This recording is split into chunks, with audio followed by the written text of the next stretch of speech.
I love getting comments on these videos. Here's one of my favourites from last week. Hey, pal, you look like a tramp that sleeps in store doorways. Why should anyone listen to you? Who the do you think you are anyway? I've heard of Nigel Farage, and he seems like a decent person offering information. I've never heard of you, pal. Post your address, and I'll send you a 5p Bic razor so you can smarten up. No need to thank me, pal. Look, I don't fit the appearance of a typical financial planner. I never have, I never will. But looking like a tramp who sleeps in a shop doorway, that is a little bit too harsh, I think. I do shower on a regular basis and I do try and keep my beard nicely trimmed. But this raised a really interesting set of thoughts about appearance versus competence, which I'd like to run through in this video. Because appearances can be deceptive and we're all taught not to judge a book by its cover. Hi everyone, I'm Martin Bamford, a chartered financial planner at Informed Choice. I make videos here about personal finance, investing and happiness. If you would like to join our subscriber community, please take a second to press that little red subscribe button. It's completely free and it means you won't miss out on any future videos. My friend in the comment section aside, what do you look for when you're choosing a professional advisor, whether that's a financial advisor or a financial planner, solicitor or an accountant? Let's start with appearances then. Our perception of a professional advisor is probably several things in terms of how they look. So clean shaven, not like this, wearing a suit and tie, again not like this, and a middle-aged white man. Is that a fair assumption on my part? I don't know if it is, but I've worked in the financial services profession now for 20 years. I've met hundreds, if not thousands, of financial advisors, and I would say the vast majority fall into that category. Not all, but many. There has been a noticeable and a positive trend in recent years with greater diversification within our profession. So more women, more younger advisors, more people from black and ethnic minority backgrounds.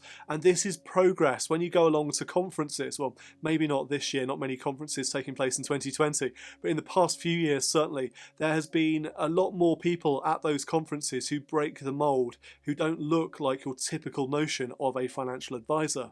And the dress code does seem to be changing too. Wearing a suit and tie no longer seems to be the default dress code for financial advisors, for other professionals, or in any business context really. Now for me, wearing a suit and tie finished pretty early in my career. I've never really got on with them, and I think the light bulb moment was when I was working in London with clients and I was going to see clients in the fashion and the media sectors. I quickly realised that I was the only person in the room wearing a suit and tie, and on one occasion, one of the people I was meeting with took me to one side and had a quiet word and said, "Look, Martin, you're making the staff feel a bit uncomfortable by dressing up to come and see us. Just be yourself." And from that day onwards, my dress code has been pretty much jeans, a t-shirt or sometimes a shirt and a hoodie. I haven't ever felt the need since then to put on a suit and tie apart from weddings and funerals. Thankfully, no court cases. We work with clients who are in the main wealthy individuals, certainly the top 10% of earners, if not the top 1%, and with only one or two exceptions, they don't wear suits and ties. I've never seen the vast majority of our clients suited and booted. It's just not what they do. So I think we have to look beyond these traditional notions of how a professional advisor dresses and think about the modern world and how they dress today. Probably now more than ever so before. Now we're all working from home and only really dressed from our top halves up that you can see on the camera for Zoom. But it's not always easy to buck the trend. I remember again fairly early in my career going along for a phone-in at LBC Radio. I was invited on as one of the guest experts to talk about pensions, and it was a Sunday evening. I'd spent the day decorating and I drove up to the studio in West London wearing a pair of ripped jeans and an old t-shirt I'd been decorating in because this was to go on the radio. Nobody was going to see me. Nobody was going to see how I was dressed. But my other guest contributor for that phone-in was Dr. Ros Altman, and Ros is one of the best dressed ladies in the world of pensions, it has to be said, and she was there dressed to the nines and I was sat on the other side of the desk in my ripped jeans, in my scruffy t-shirt, and I felt uncomfortable. I shouldn't have felt uncomfortable because again this was not about how we looked, it was on the radio after all, but hopefully about the quality of what was coming out of my mouth. Only Ros and the presenter and his producer could see how I looked on that particular occasion, but there's something, isn't there, about dressing to give you confidence, and you have to be confident in your competence and your professional ability and your knowledge and skills to go beyond the conventional dress sense and not wear that suit and tie when otherwise you might have to. I've not always had such strong resolve though. A few years back I drove a fantastic car which was a pickup truck. It was a Mitsubishi L200 Warrior, best car, Tesla aside, that I've ever had. And it was the right car choice for me. Firstly, it was fantastic from a company car tax point of view because it was a light commercial vehicle. But also because I'm into kayaking, it meant I could strap my kayaks to the roof bars, drive over rough ground to get to river entry points and enjoy my hobby. But I started feeling uncomfortable pulling up at client meetings at their homes in this big pickup truck. So I went out and I sold it and I bought myself a BMW instead, and I still regret that decision to this day. A BMW may have been the right perception of what a financial planner, a young financial planner, should have been driving, but I love that pickup truck and I should have had the confidence to stick with it, to be true to myself, my authentic self, and drive the vehicle that was right for me. One of my favourite academic studies, which I often quote, comes from Harvard University, and it looks at the role of non-conformity in society, so the extent to which we try and fit in or not. And the researchers at Harvard found a greater sense of competence and status amongst non-conformists, against people who didn't fit the mould, who didn't try to fit in. For example, a lawyer who wears brightly coloured socks was judged to be more competent than one that was dressed as you might expect him or her to be. And they also looked at professors, one with a beard and wearing a t-shirt, and one who was clean-shaven wearing a suit and tie. And students consistently ranked the one that looked like a tramp sleeping in a shop doorway as having more competence and more status than the better dressed professor. So non-conformity is a really interesting signal when it comes to making these decisions based on appearance. But when we're looking for competence in a professional advisor, somebody we're going to take advice from, I would suggest you look beyond mere appearance and non-conformity, as useful as that study is. Look for other factors, which particularly when you're picking a financial planner are far, far more important. For example, look for qualifications. The starting point, the minimum level of qualification for a financial advisor in the UK is the diploma in regulated financial planning, or an equivalent diploma. It's level 4 on the qualifications tier, but look for that as the absolute bare minimum, the starting point. If you're going to look at qualifications for a financial advisor, look at financial advisors who have demonstrated their professional competence, who have invested their time in acquiring the knowledge and taking the exams to become, for example, a chartered financial planner. Chartered financial planner in the UK is the gold standard for financial advisors. It requires they pass an awful lot of exams, that they have at least 5 years of relevant experience, and that they sign up to a professional code of conduct. So look beyond those minimum diploma standards, look for advisors who have really invested in themselves and in your future as well by taking higher level qualifications. So qualifications is one factor to look for. Something else to consider is relevant experience. And I use the words relevant experience rather than experience alone, because there are lots of very experienced people out there, people who have been in this sector, in this profession for 10, 20, 30 years plus, but the experience they have picked up during that time may not necessarily be relevant to the type of advice that you need.